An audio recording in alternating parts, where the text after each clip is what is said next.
when you go through that process and you make the right choice and you suffer the pain, you know that you can make the decision over and over again. You got to have a tough part to you that's going to get up, keep moving, keep doing whatever it takes to win.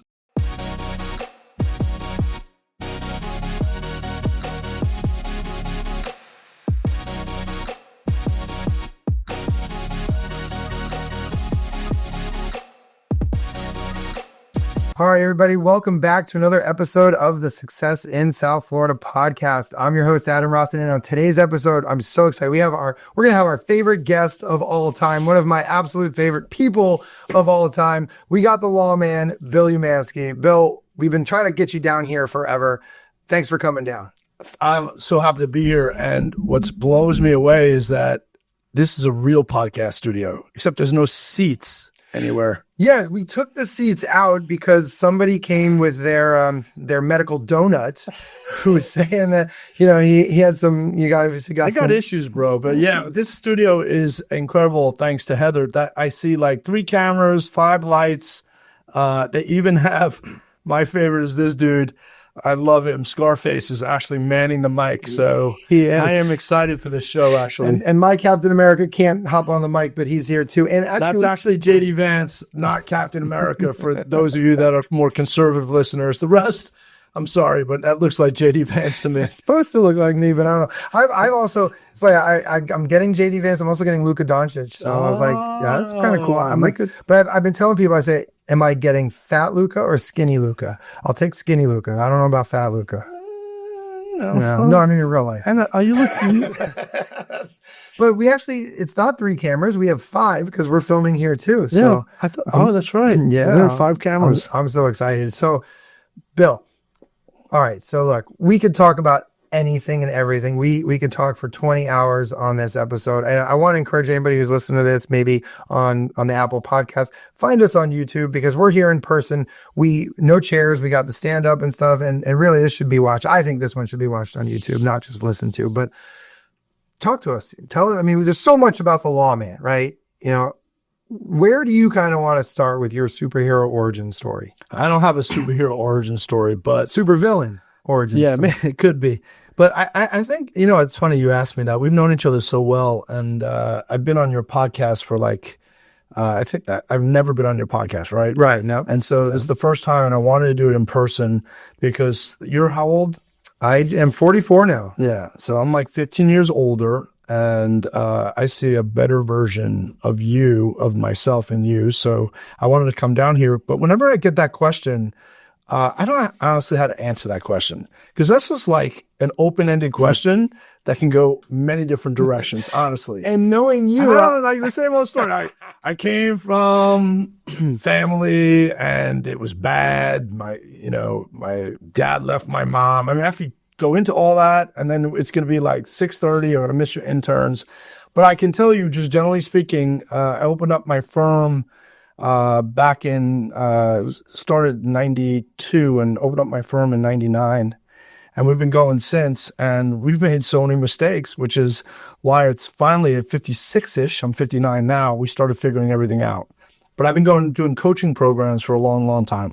Well, let's talk about this because, we call this the Success in South Florida podcast. I've had so many people that are just doing really cool things. Mm-hmm. And there's been some common themes throughout, but you talked about mistakes. So one of the things that I've realized is that when people come and we interview people, a lot of people will say, well, I'm a perfectionist and you're going to want me to be in your firm because I produce the best work and it's perfect every single time. And for me, learning, especially the last 5 years, that's a major negative to me is perfectionism. Sure. You have to make mistakes. You have to screw up. But you got to learn from it. So talk to us about just, you are such a wealth of knowledge, more so than knowledge, wisdom. You are the wise sage. Yeah. So I love that. But you only get there because you live your life not listening to other people. You have pride. You have a tremendous ego. You suffer from a borderline narcissism. So until you get rid of a lot of that stuff, you're just going to continue to make mistakes. The good thing is that through coaching, through therapy, through faith, and some other stuff, we were able to kind of develop some self-reflection. And so the mistakes I made now or in the past, I'm able to actually pass on and go, look, I've been there. I've done what you've done. Let's try and think of another way to do it.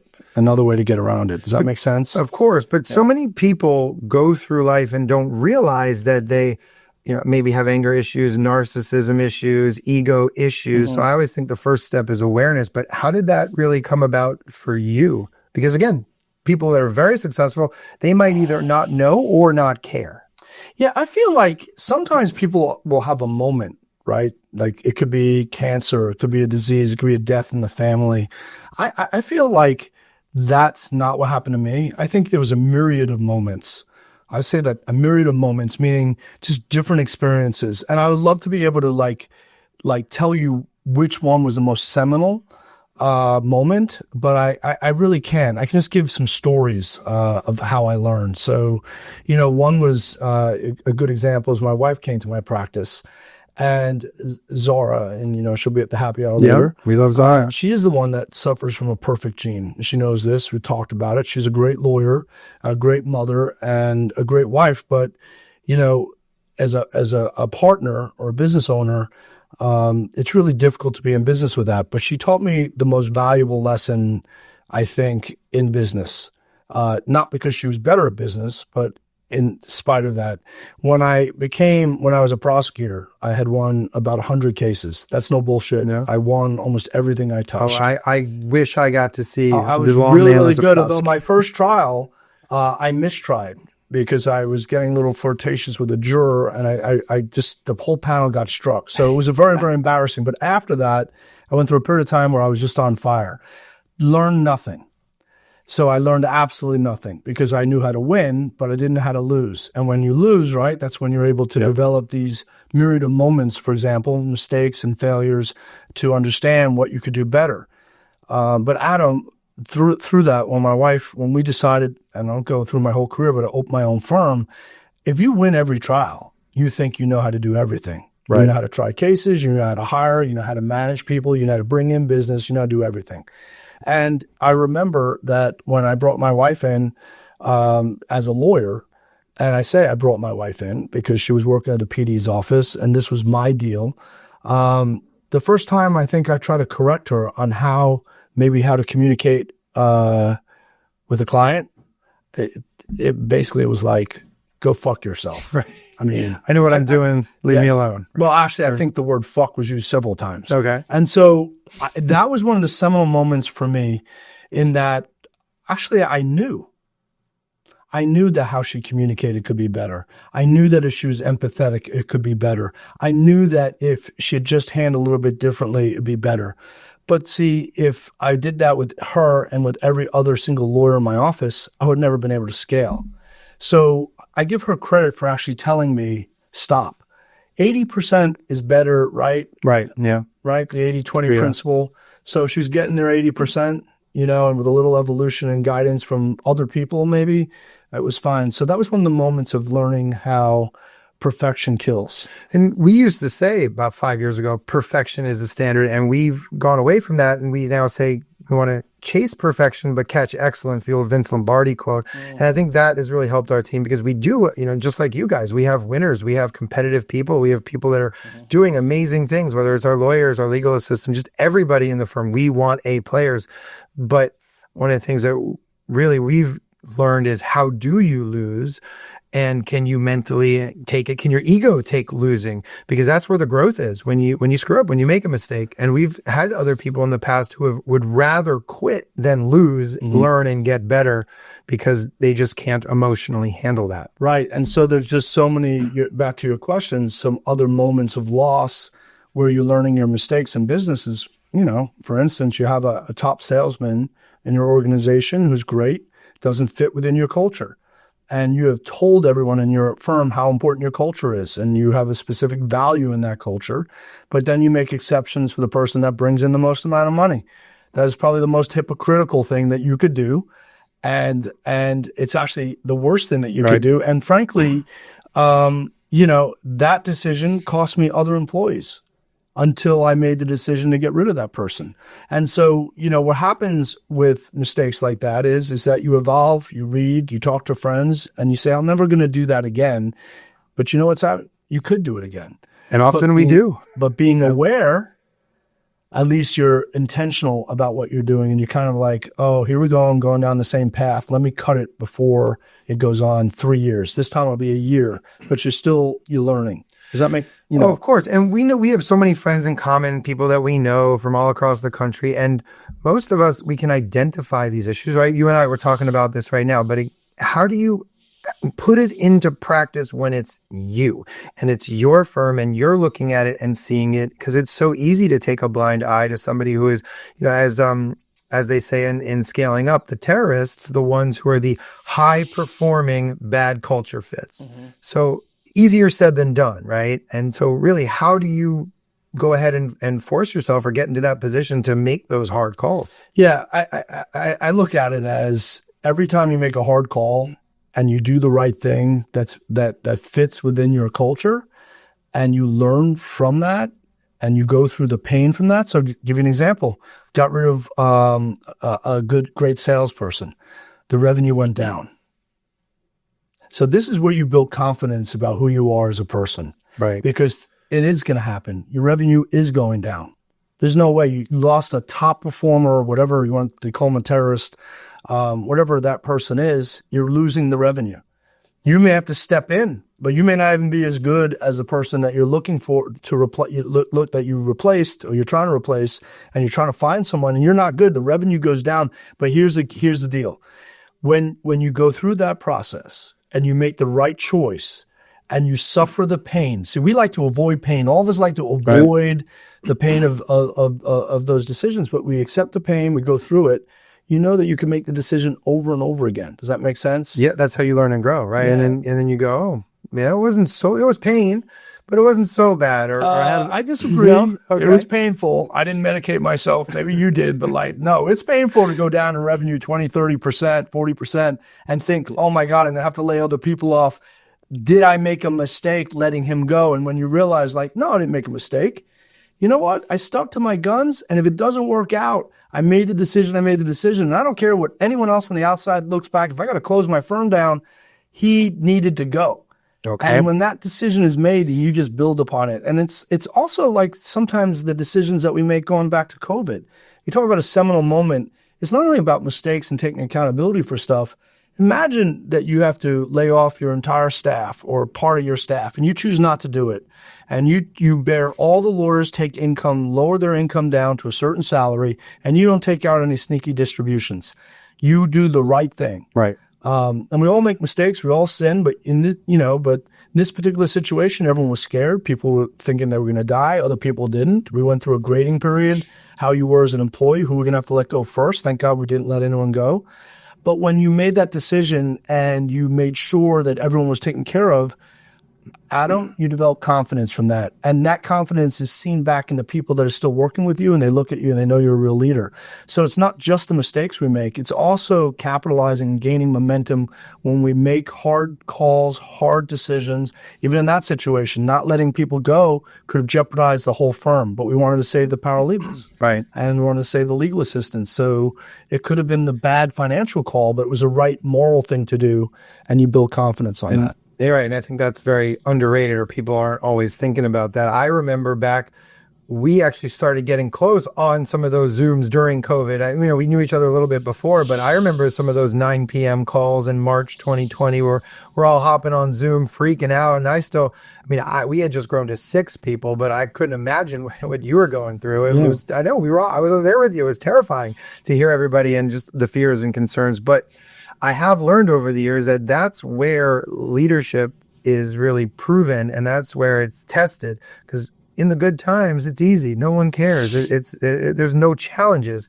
and that's the test of true leadership. And what we saw down here is certain law firms just before the courts were even closed, or the first day they were closed, 30% layoffs, or making everybody take 30% pay cuts, and that was one of the keys to our success here as well. We were only 6, but we were small and mighty. And for us, we had grown from 3 to 6 in the previous 90 days before that's COVID. Amazing. So I felt like I had the weight of the world on my shoulders. Now looking back, I was like, oh, that was nothing, but it was, and it felt that way. And for me, I wanted to also, inspire confidence. I liked our team, and I've learned over the years that, look, if I'm going to be who I say I am and who I want to be, which is a community builder, a relationship builder, somebody who does the right thing, then that to me was the right thing. And it really helped propel the growth of the firm as well. Luckily, Florida opened up fairly quickly and everything. But I think, that's where adversity reveals character. It can build character as well, but it also really reveals it. And so I think we made the right choices. But last thing I'll say on that is it's difficult. So I was a high school basketball coach, as you know, but it's so much harder to be the head coach than the assistant coach. When you're there and you're a step or two back and you don't have to make the final call, you can see things a lot better and clear. But when you're more in the moment and it all falls onto your final decision, it's hard. It is hard. But then again, that's kind of what we live for. I think interesting, as you were saying that, I was wondering, it's definitely harder to be the head coach, but isn't it also harder being a head coach when you're having a losing season? Yeah. Because winning fixes everything. I've been a part of teams that did not like each other, but we won and it masked all of the issues. And then maybe we have 2 or 3 games in the middle of the season where we do lose in a row and then everything boils to a head. So yeah. Our sons played football for this guy, it's Tom Hopkins, who's a great father. He's got 3 great boys. They're all in their 20s now. And Tom, you're probably not going to listen to this, but I know we'll send it to Tom. You can if you want. I don't care. So Coach Tom had a losing season in Pop Warner for several years. And my kids wanted to jump to another team. We knew they weren't going to be professional athletes, Adam, and we knew they probably weren't, they weren't even going to get a Division II and III scholarship. But what we watched was a coach that knew kids. He knew life. He knew wisdom, and we felt the lessons that they would learn through losing, but yet having a great coach.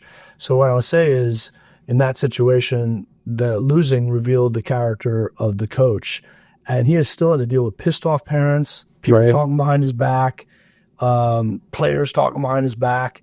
He also had to bring people in to eventually won a championship after many years, though. And what's interesting about that is that he still stayed steady. He tried to evolve, try to learn, and I learned a lot from watching him from the sidelines, how to deal with that. So winning does fix everything, but the character of a coach or the character of a person comes when it's the winning's not going on. Right, of course. I would actually change what I said. I think winning, it masks the issues. It doesn't really fix it. It just masks it, and a lot of times it doesn't boil to come to a head. Yeah. So that's fantastic. And from somebody who's coached many kids, many teenagers, and dealt with many parents, I mean, that just shows the amazing, parenting that you and Zara had to be able to teach your boys that, because, probably 80% of the other parents would have jumped ship and taught a very poor lesson to their children. Sure. Yeah. So, but we talked a lot about in lunch about accountability and stuff, and how do you learn these lessons? Keep learning them. At 56, we were down in Curacao at a mastermind. Yeah. I had refused to shake off the fact that I didn't want to know numbers, care about numbers, didn't care about the money, just as long as I was making a great living. And after 30 plus years in practice, I took a hot seat, and you just got frustrated. You're like, Bill, just get an effing CFO. Remember that?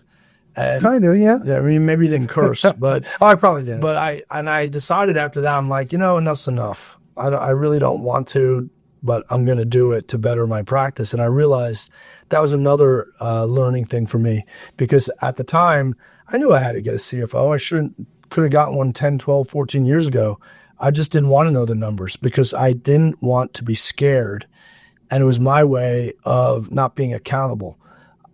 If I could just go through life, bring in business and pay people what I felt like, bonus people whenever I want, do whatever I want, I didn't have to see the numbers. But it was really my way of masking my fear.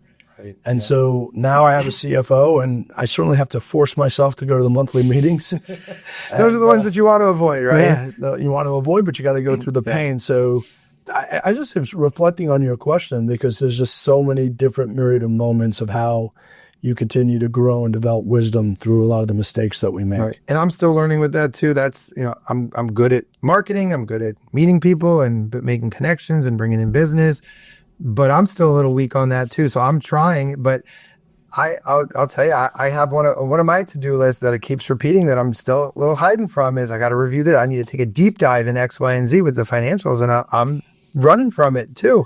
And it's just, I mean, we got to push through, and it's easy for us to have this conversation, and it's easy for me to know it, but I have to do it. And this is something that's still going on right now. So I'm like, oh, but that's the important things. And in a way, it kind of goes back to our third core value here at Rossen Law Firm, which is take action, just do it. Eat that frog, right? From that book, Eat That Frog. And it's just procrastination is poison. And even though it's our core values, I can see myself as a human, right? And as you say, as a sinner, just diving into some of the anti-values of against our core values, but you can only fix it unless you're aware and humble. Well, or sometimes we set values that we believe are intentional, but they're a reflection. When you say anti-values, right, it's because we're not necessarily doing them ourselves, and that's why like EOS is a great thing. If leaders will grade themselves, plus, minus, plus, plus, right? Like one of our core values is power. So positivity, ownership, work as a team, evolutionary, relentless. I like to think I'm extremely relentless, but there's times where I just want to sit back, be on vacation and not think about anything and not call that person back and not call that client back and not be relentless at all. And I've lost cases maybe for that because I have not picked up the phone, even though I don't do sales. Sometimes you as the owner have to make the call if it's a special person or whatever. So we sometimes will pit things for our teams, and we've got to be careful that we're living up to them ourselves. Right. And we need to be doing it 90% of the time or 85% of the time as leaders. It's never going to be 100%, right? Right. So, but little things like, being positive means when you're having a slow month or a slow day or a slow week, you don't sit and start fretting about it in the office. Because what that happens is your people look at you and they're like, he's anxious, he's nervous. He's not really being positive, he's scared. And no one wants to be labeled as scared. Right. So, you got to focus on your intentionality, like your values. It's great that you have them. And you got to think to yourself every day, I had to pick an acronym that I can remember. And you did that before ChatGPT, right? Yes, I did that before ChatGPT. Okay. So, yeah. It's old school. But power for me was the only way that I can remember and keep in my mind those values. And I think about them every day. But before I didn't. As lawyers suffer from overthink, overanalysis. So, we do. We don't want to leave one of the values out. So we put up 30 on the board. We'll spend lots of money. That's another lesson. Right, yeah. Put up boards all over the office, have 30 values, and then someone asks you what your values are. I don't know. You can't, right. You don't even know. And then your team doesn't know, right, and they don't even care. So, that's that. But there's just a myriad of things that we've done and made so many mistakes. Hiring, firing too soon or firing too late. Not evaluating people enough, not paying people enough, paying people too much, actually. I can go down having duplicate systems, handling things the wrong way when we made mistakes.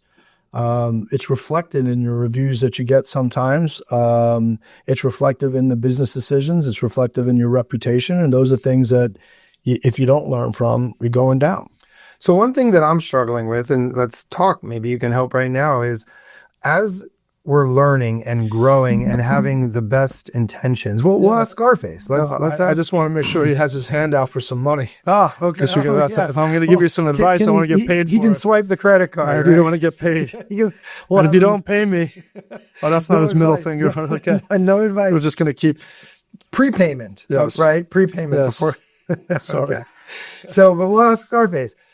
So, as somebody who, we are self-aware, we want to grow, we want to get better. And right, it's not, there's so many aspects of growth. And in this aspect, I'm meaning we want to get better. How do you avoid the overreaction where, you say, okay, well, I need to pay people more, right? And then how do you, what happens if you fall into the trap of coming in and the next person, of then now paying them too much, or vice versa, right? Oh, we've habitually been firing people too late, and then you start firing people way too early instead of at the right time. So how do you, manage that and grow so you're not just swinging between all the way to the right and then all the way to the left? Yeah, I feel like, those old machines. Did you ever play the race car game? Oh, yeah. You did, with the car. Were you good at it? No. Why weren't you good at it? Because again, I'd be overturning to the overcorrecting, right? Yeah, so overcorrecting. So there's so many different analogies for this, but or stoicism or whatever. But when we make mistakes, we can't, I feel the same way about like fatherhood, but basically you got to be cool under pressure. It's almost like I made a mistake, right? You don't just immediately panic and then jump to the opposite. And I know that I actually don't do that very often. This is like, because, and I liken it to how I raise my kids. It's kind of like you can't overcorrect. Because when you do that, they're going to have a very negative reaction to you. And so that's the same with your business. If you make a mistake and you pay someone too little and they leave, then you start looking around going, let's look at everyone's salaries and give them a raise because we don't want to lose anyone else. Was that the reason they left? Was it the reason they left? Did you ask? Did you were able to know? You probably didn't even develop, I'm not sorry you, but you probably didn't even develop a relationship enough with them to ask. Maybe it was money alone.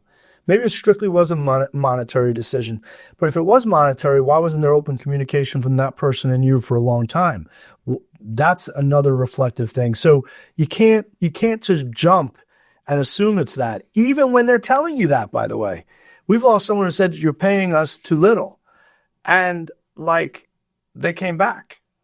So the reality is like, that's not always what's going on. And so if you are trying to fix a problem by overcorrecting it, then you're not staying in the middle of your lane.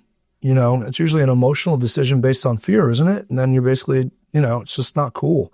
Right. Leadership is about being cool, right? I mean, actually, I hope my friends listen to this because they'll be like, Bill is totally uncool. But we're going to clip that as a little soundbite for social media. For soundbite. But the thing for me is like, I think that you got to be cool under pressure. And when we make mistakes and then we overcorrect, it's also like sailing. It's just so much like part of life. Like you can't overcorrect. Right. Flying, all those skills. That's true. Yeah. Well, I haven't flown, but yeah, you're right. That is leadership. And it's even though we go to a lot of coaching groups and masterminds and different things, it's hard to learn that. You're not really taught that in school. You're just taught that through life experience. Maybe you have a coach or a mentor or somebody. But think about what drives us to make that overcorrection. It's usually either fear, and fear is an emotion, and you have to process the fear. But if we're sometimes people that are actually take action quickly, which is a good thing. We usually take charge or take action, want to resolve stuff. But if we do it out of fear and we make a rash decision to overcorrect what we do, we're not getting what we want. It's actually a fundamental point of stoicism.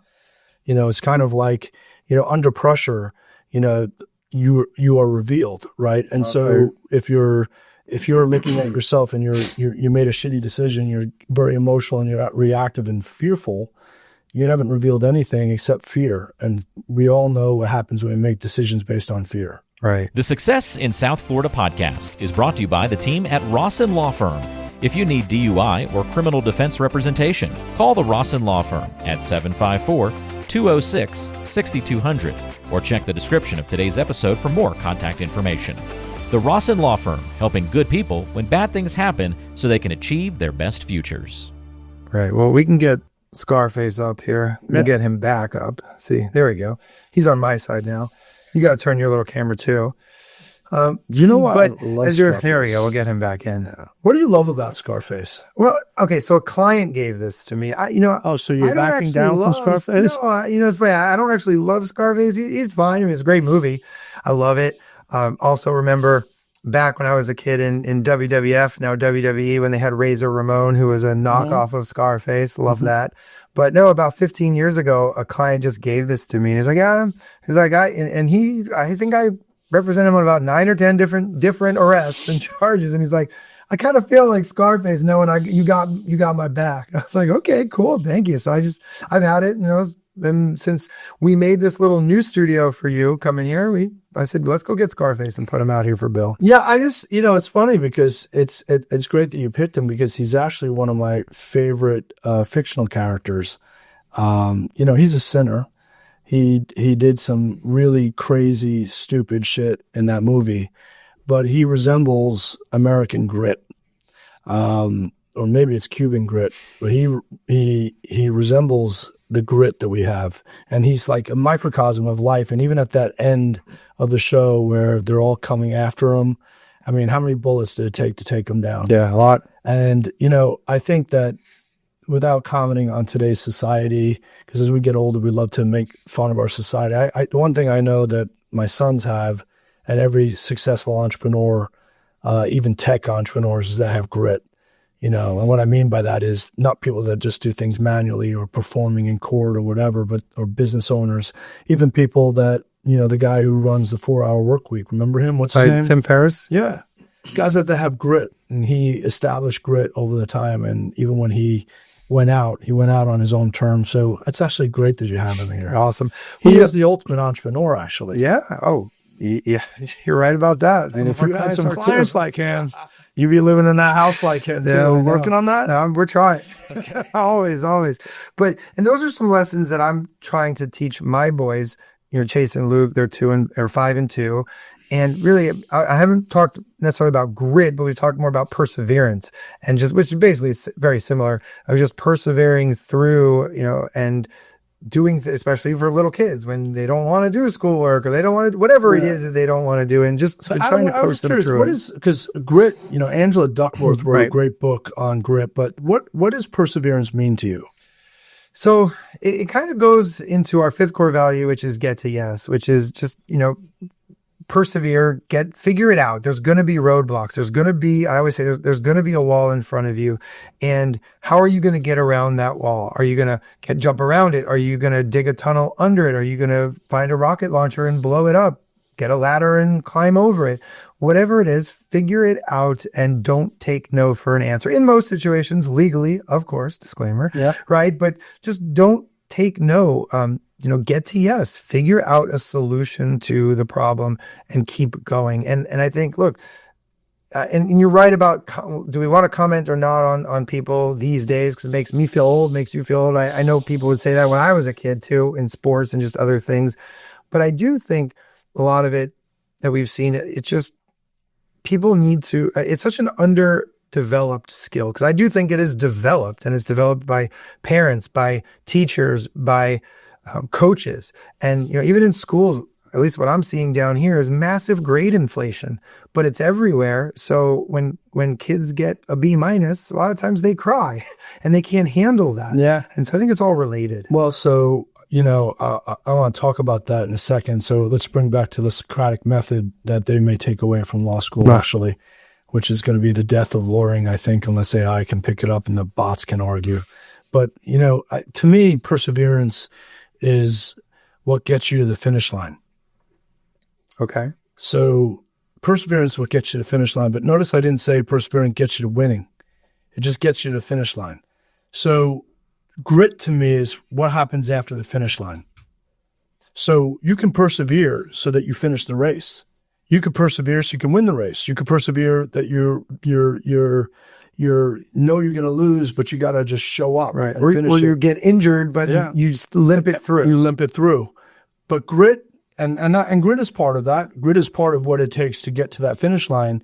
But I feel like grit is what happens after the finish line, because for everyone but the winner, and, there's 9 people in a race, 8 people in a race, there's 7 people that lose. What are they going to do after that? Okay. So for me, grit is about getting past the finish line. And even for winners, right, they have to figure out how to keep evolving because someone's chasing them. That shows grit. The person that's ahead, there's obviously people that will always win. Remember Bolt? Right. But there's others, most people, there's someone on their tail catching up, and that's a thing. But grit is after the finish line. It's like, what do you do when you've lost the race? What do you do if you got hurt and you finished it, but you couldn't make it? Grit takes you to a whole other level, I think, I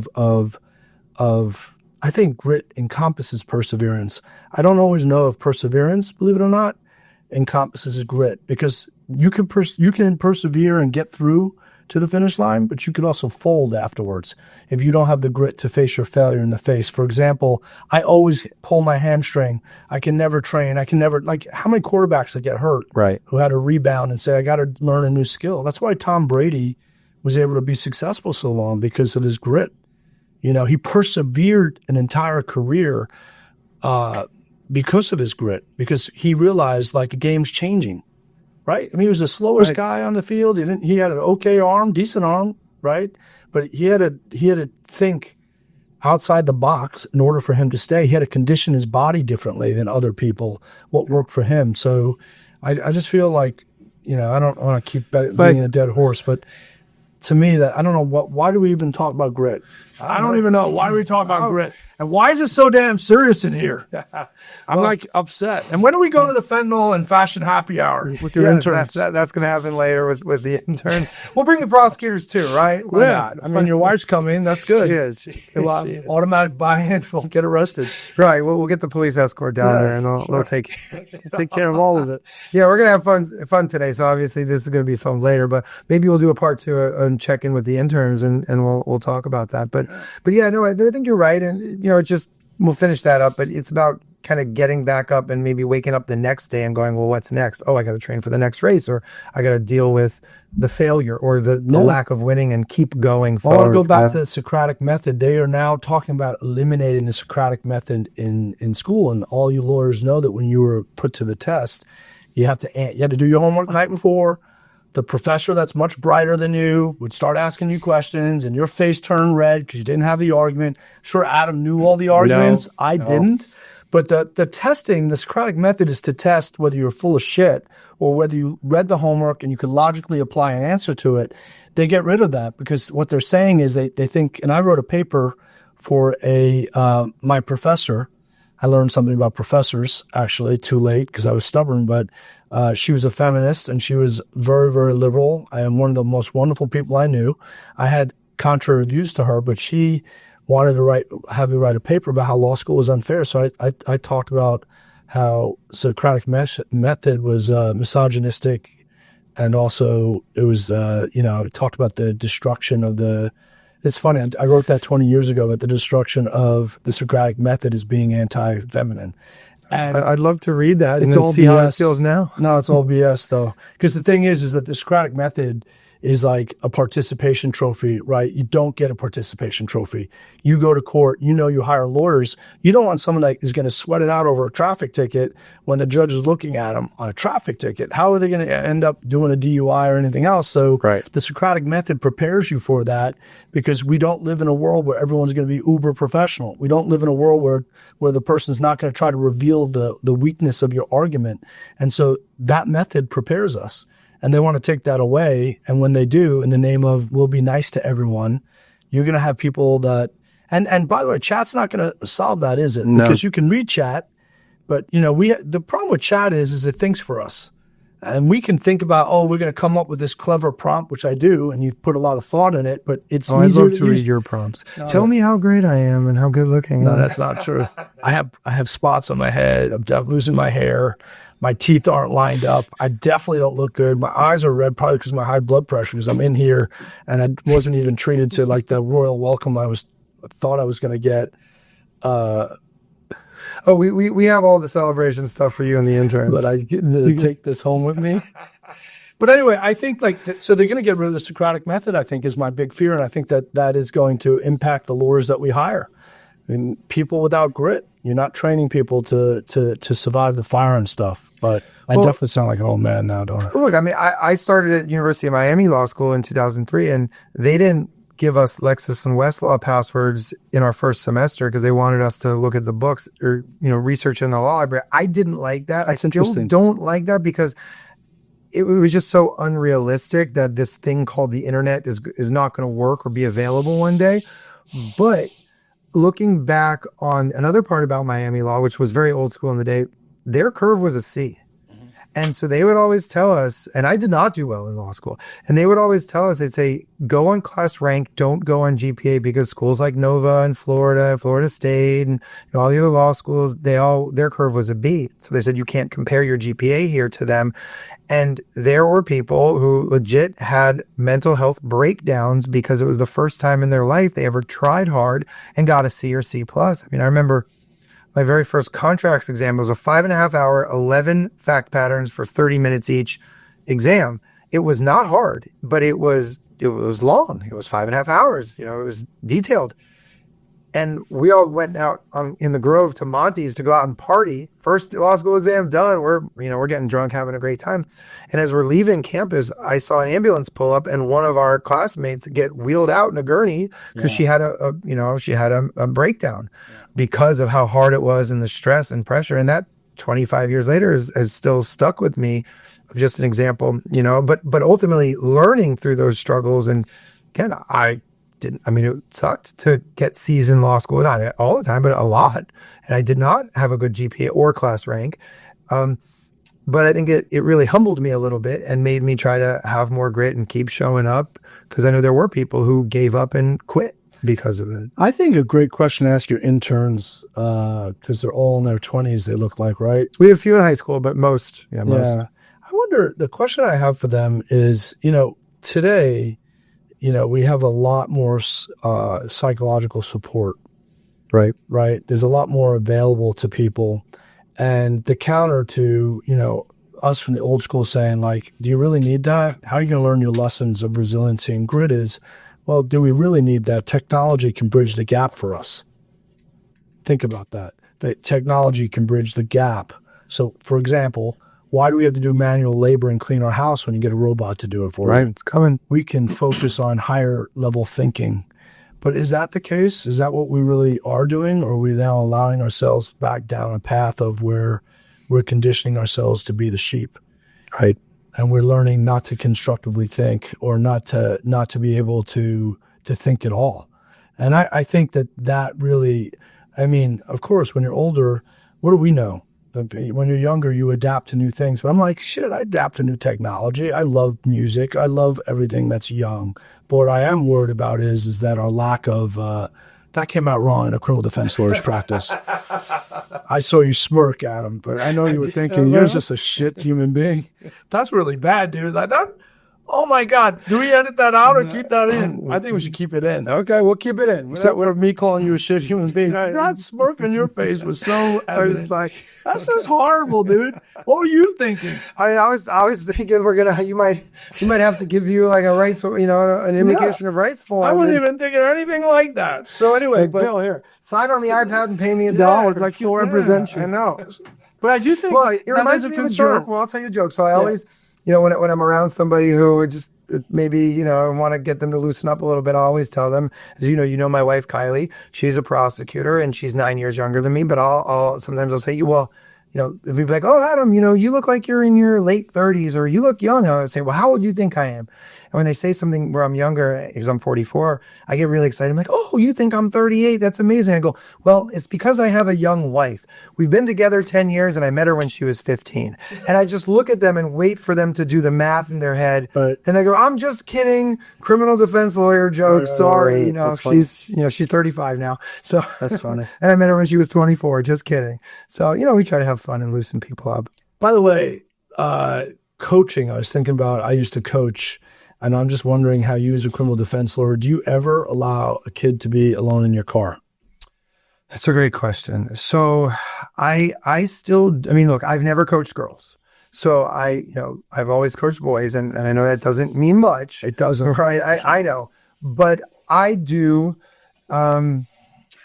it's just one of those things that I do, but more and more I've been thinking, even like with meetings with employees and stuff, I showed you the Plod note pin and different things like that. It's one of those things, it could be really good, but then do I want to live my life in a way like Mike Pence, where he would never ever be alone, and, even before he was vice president, with a female, ever. Mm-hmm. And I get it. I understand why, but I don't know. To me, it's not really the way I want to live my life.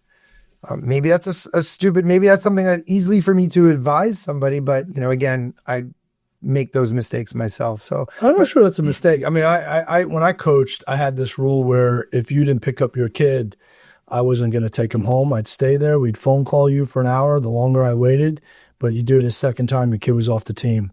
And it's funny because all my son's friends now, my son's moved to New York. A lot of his friends are now in town. They're in their 20s. I hang out with my son's friends, and they're still friends with them. And they joke around. One night I had a little too much to drink like 2 years ago, and I showed up at my son's friend's house. He's like, you want to sleep now in the same apartment when you wouldn't let me in your car? I'm like, yeah, I don't want to sleep in the same bed, dude, but like, can I sleep on your couch? He's like, yeah, you can sleep on my couch. I was just curious. It just struck me, like, as a criminal defense lawyer, like, it's like that's, I feel like that's admirable of you. Like, I couldn't ever do that when I was. Yeah. Well, and even, I mean, similar but different. My wife and I are with our boys. My wife was like, and she's not a sex crimes prosecutor, but she's a prosecutor and we do handle sex defense. And she's like, no way ever, no sleepovers, no nothing. And look, I mean, I grew up in the 80s and the 90s. I'm like, what do you mean? You were never going to let our kids have a sleepover party ever? It's like, at our house, that's it. I'm just, when we're debating it, luckily we haven't had that situation yet, but she's been very adamant, no. But also at the same time, I'm like, but that's life. That's kids. But luckily I've never been in one of those bad situations personally. Yeah. So it's a tough call, right? Yeah. When do you overcorrect versus undercorrect? But I think also this is part of success in South Florida. So I don't know any idea how we digressed into this, but I'm just curious. Oh, I knew this would be one of our best episodes, if not the best. This is great. I'm just saying, like, how did we digress into that? I think you started with that smirk. Yeah, you saw. Yeah, exactly. Okay. you caught me. Anyway, so what's the question we're going to ask our interns so they get something out of today? Yeah, well, I mean, look, we have amazing interns. We have 12 brilliant interns, anywhere from Duke Law to Miami undergrad, Florida undergrad, to 3 high school students at American Heritage. I actually teach in the pre-law program at American Heritage. And so, we just divvied them up into mock trial teams, and the 3 high schoolers who are very experienced mock trialers are so pumped to be on the same team, and it's them and some of our college students, and they think they're going to whoop the law students' butts. So we'll see. It's going to. I love that. I do think too, this generation's interesting. They're definitely way more advanced at getting to a lot of stuff, technology, with tech and efficiency. I think what's interesting though is to test them on the unexpected. Yeah. That to me is the most interesting thing, which is why I went in there and asked them that question, like, hey, we're going to do the mock trial now. And I wasn't just kidding around. I was like looking at everyone to see what their responses were, to evaluate, like, which is the person. We call them kids. They're not kids anymore, right? But except for your high school people, which one of them are going to step up and say, oh, I'll do it, which is incredibly brave, right? And would you have? Depends. I've evolved. In that situation, would you have at that age, just out of curiosity? I know we evolved. Probably not. No, probably not. I wish I could look here and look you in the eye and tell you yes, but I'd say probably in that situation, probably not. If it was something maybe with basketball that I had been playing since I was 5 or 6 years old, yeah, I would say yes. But for something like that, no, because it also took me a while to step out of my comfort zone and learn those things. I mean, I remember I was 17, my basketball season or high school career was done. And I told my parents I want to get a job as a waiter. And they looked at me and they go, you don't like talking to people. I'm like, well, I talk to my friends. I'm like, yeah, but Blockbuster, you make us call to see if they have your video game or your movie. I'm like, you told me stranger danger. I don't want to talk. But then in that case, I was motivated by money because it was good money. Didn't want to work for minimum wage. Mm-hmm. And so I was like, yes, but I'm going to step out of my comfort zone to try to do these things. And, and it'll help me for law school and different things. So, and that was one of the greatest things I was going to do. But for your example, no, I would not have. No. Yeah, I'm just curious. I don't know whether I would have or not at that age, but and I got to tell you, I think one of the regrets I have with my kids is, and they're definitely guys that go get it, but I think that one of my regrets for my kids is that I didn't say, hey, just go step up and do it.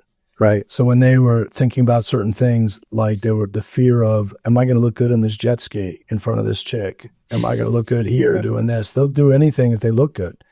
But it was like, I think that was one of the things that I look back on life and say, man, I take so many chances and used to take so many chances, but I didn't teach them, like, when someone asks you to do something, step up and do it. Like, hey, you want to try this thing? Do it. Right. Just do it. And you'll fail probably or not look so good, but you'll have that experience. And then you may never get that experience again to do it in the way that it is without any prep work, without any chance. And it really teaches people to take more risks. Actually, because what's the worst that is going to happen? There's plenty of time, even as a prosecutor, where I'd be like, oh, somebody want to sit with me on trial the morning of, right? You know what it's like. And sometimes I'd say yes, sometimes I'd say no. And sometimes I would just let the excuses take over just because I was scared or didn't want to just do it off a whim when I was unprepared, or say, yeah, sure, I'll take it. I'll cross that defense witness without any prep and just go and have fun with it and see what happens. That's like, honestly, one of the key things to being not only successful in business, but more importantly, I think successful in life. I remember my second day as a prosecutor, I tried a case and I mistried it. But the problem is I had no fear in that situation. Great. But it's only because I was on trial team in law school. Had I not done trial team in law school, I probably would have found a way to weasel out of it, right? Not take that case. And certainly trial team is different than the real thing. Right. But I felt confident about it. It's like taking those chances when you don't feel confident, you're up there and you're just the one that steps forward when no one else does. I mean, that actually is something I think in business, those that do, those are the people that tend to be even more successful. They scale. And I wonder, you just came back from Atlanta, if that was ever even touched upon. But it's basically, I'll take that chance. And that's what separates people that are, the people that are scaling 10 times, 20 times, or 30 times, I think are the people that absolutely they have fear, but it's like they deal with it and they run with it and they immediately put it out of their head and I'll do it. Or they push forward and do it despite the fear. It's not the absence of fear. Courage, right? I think they say courage is not the absence of fear. It's moving forward, making a decision despite the fear. But I'm talking about so Rangers, right? They used to kick down doors. We had a Ranger work for us and he definitely killed his fair share of people in Fallujah. Like, he trained. There's no way that right before he kicked down that door going into an Iraqi household that he wasn't scared at his young age of dying. Wow. But they say preparation makes perfect. I'm not talking about that.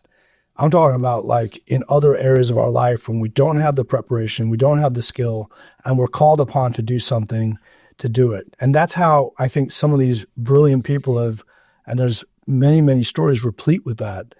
I just got done reading a story about Putin, which is not a popular guy right now, but I was curious about. You learn from everybody. I learned about his trajectory, and there was a seminal moment that he said yes in government to something and was definitely probably not qualified in his mind or in his head or whatever. He just said yes.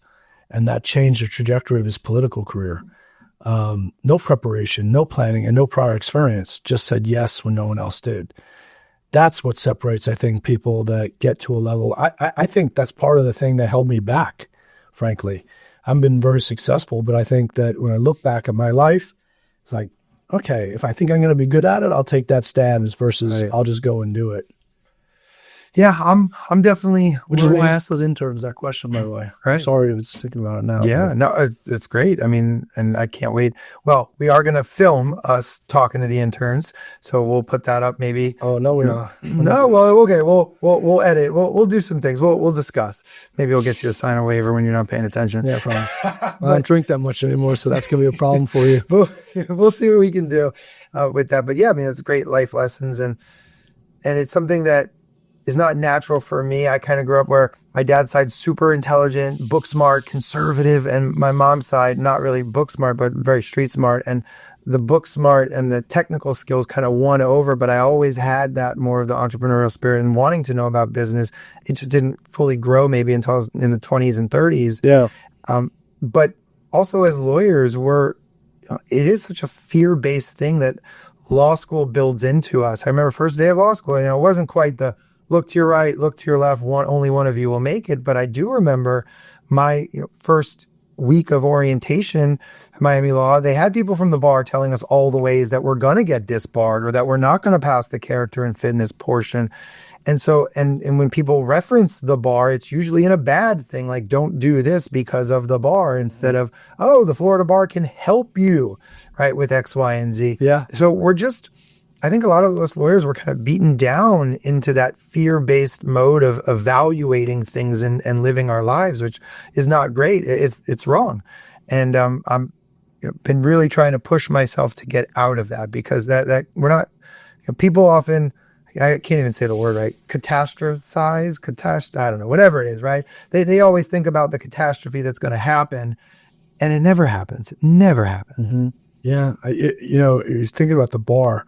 The bar came out last year. I don't know if you know about the ethics opinion, but it says you got to be professional in all areas of your life. Yes, I did see that. Yeah. So it's teaching you like, okay, that sounds good in principle. So if you go and you have a bad experience with a server or a waiter or a client or whatever, and they're nasty to you, if you're anything but professional, in theory, that person can file a bar complaint and you can get suspended and lose your license. Wow. Yeah. So it's still fear-based training. Like, we need to be professional in all areas of our life, which is, we can't be human. So it's still, we just did an ethics seminar. I put on a presentation for the state attorney and the public defender, and there's 300 state attorneys and public defenders in the room, and ethics counsel came out and talked exactly about that. Right. And you could see the look around the room, and like, people were like, really? Now, did anybody push back? Nope. Nobody pushed back. Okay. Because I know in the last 10 years. I didn't want to get out of there, Right. frankly. But There that wasn't part of my presentation. But Right. That's interesting because, I know in the last 10 years, the Florida bar has lost at least like 2 big First Amendment cases regarding like lawyer advertising. But I Sure. wonder how that would fall into First Amendment and just different things. Well, yeah, here, play it out. You're, let's say you're out there on the street and some guy tells you to go fuck off. You're having a bad day. Yeah. You go, fuck you. So that's unprofessional, according to the bar. Right. Is that free speech? I think so. I don't know. Right. The bars may say that's free speech, but they may say that that's behavior unbecoming. Yeah.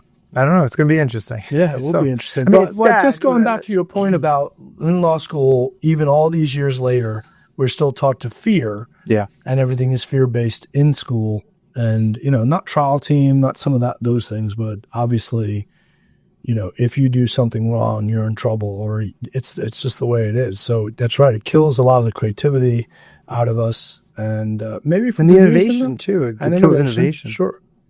But, if people left to their own devices too, especially lawyers that, have you ever hired someone who has a second career? Here's a good tip for some of the law firms out there. What I found over the years, it's very interesting. When you have someone that goes to law school late in life, so they're coming into that fear-based environment with 20 or 30 years in a backup career. So they're not looking at that the same way we were in our 20s, like, oh my God, we get disbarred. They're just like, whatever, that's bullshit. I can see beyond that. I just need to get my degree. You hire those people, and they tend, I'm not throwing them all under the bus, second and third generation, because they provide a different type of wisdom, but their ethics could be different. They're a little bit less scared than they were. And there's a reason I think that they make us scared, although unfortunately it kills innovation. But it's like they tend to be a little bit looser with ethical guidelines. And you see that a lot with 40 and 50-year-old lawyers who just became lawyers. Not because they're 40 or 50, I think just because they don't take that ethics exam the same way. Not because they're unethical. Right. I think they weren't scared. Which is why some of those older guys that I see that are first, second-year lawyers, it's funny how we're talking about them. I'm thinking back in my mind of several examples of guys that are innovative, even in their 40s and 50s, because they were innovative prior, their pre-law school career, and they're taking that now and like, I guess don't nothing. care. It's nothing. Right. Okay. Yeah. No, I think you're right on that. I didn't even consider that. So, Bill, what kind of parting words do you want to give our audience, whether it's life, the law? It's just so weird. I don't know. What do you want to wrap this up with? Let's bring Heather on and have her like step out of her comfort zone and ask that last question. Heather, come on. Come let's on go. up, Heather. Really? Yeah, let's go. Let's get you on, Heather. Come on. All right. You got the fun. Here. Whose side do I You can get tell. You can go wherever you Your side? want, in the middle. Here, I'll come through. All right. So- Do you want to pose it again? No, you pose your own question. Okay, so here we are. We have Heather, who's our amazing social media coordinator superstar. She loves being behind the camera, but it's nothing, I knew today having Bill come down, this is only the beginning of things that Bill's going to do to reshape Rossen Law Firm. So Heather, you're here. Right? What kind of parting words? Now you've been here now, right, for a few months, and maybe you've been in the background for 5 or 10 episodes. I know you've listened to a bunch of others, which I think is so awesome. Like, how great is your job and my job that we get to hear amazing wisdom from people way smarter than me. Definitely. So what do you want to talk about? What kind of hot takes do you have? What kind of hot takes do I have? Gosh. Don't put me on the spot like that. Hot takes that I have. Well, I guess just from hearing your conversations today and kind of jumping off of that, kind of what you're talking about with grit, or how like you just have to jump even though you don't think you're ready. It just made me reflect on like my own upbringing and why I think I fit into this culture really well. My background was doing studio art and doing technical theater, and just knowing through like family upbringing and my father was an alcoholic, I knew very quickly, like the day that I was told that he had passed away, I was like, okay, everything about my future is on me, and I will run, leap, get to where I want to go, because I had no other choice. And I knew I wanted to get out of South Florida. So I applied to UCF. That gave me the most scholarships. So I went up to Orlando, and it was just move. You have to run and just pursue this and work as many jobs as you need to get through art school. All the degrees to go through. I got a degree in studio art. I got a specialization in photography. And I remember thinking like, what the heck am I going to do with this? And every day at this job, at my old job, every day I wake up and go, thank God I got an art degree, because it's this studio, it's this production, it's knowing when you think about art, you know, what's the purpose? What's the point? What is social media? How do you pull that all together? This is a new form of art and conversation, and this is the future. So the way I try to craft social media for us, for myself, for this business, you know, it matters in reflecting the core values and such like that. So I think just every step I took led me here. And that's so powerful, where it's just, I don't know how it gets taught, but I just knew I'm going to say yes to everything I can. And I did. And now I'm here. And I love it. Wow. See, so the reason why Get back in here, Bill. the reason why I had her do that was because, you know, that's a similar answer for people that are ultimately successful. Is that people will continue to move and do whatever it takes to move ahead. It's just really simple. And so we live in a time where it is softer for people. But you know what I say to my kids? I'm like, that's good for you. Yeah. Because, yeah, things change. Tech changes. We could all be robots, so it won't really matter. That could happen. I always say please and thank you to ChatGPT. I'm just saying but I am saying, yeah, but grit and always moving. So to your listeners, you know, and plenty of the people that are in your EO groups and everyone, they all share the same thing. They keep moving. She physically moved, but what she really was talking about was I moved and did everything I could do to get where I'm here now and wherever she'll go. So it's just, you got to keep moving and you got to keep showing grit, and you can't be soft. And the people that are soft are the sheep that are going to be led by the people who are not soft. And that has nothing to do with being empathetic and being cool and being giving and compassionate. But there's a grit and there's a hardness behind people that are successful versus those that are not. And really, it's a shame that we have to talk about that, but there are winners and there are losers. And those definitions could be different for everyone. Winners is not only about money. It's definitely not just about money, but there's winners and losers. And at the end of the day, you're either a sheep or you're a lion, and that's it. And you could still be a compassionate lion, take care of your flock, take care of your friends, take care of your family, take care of the people that you love. And we are human beings. We're not animals, so we're not going to just randomly destroy things. Oh, we hope. No.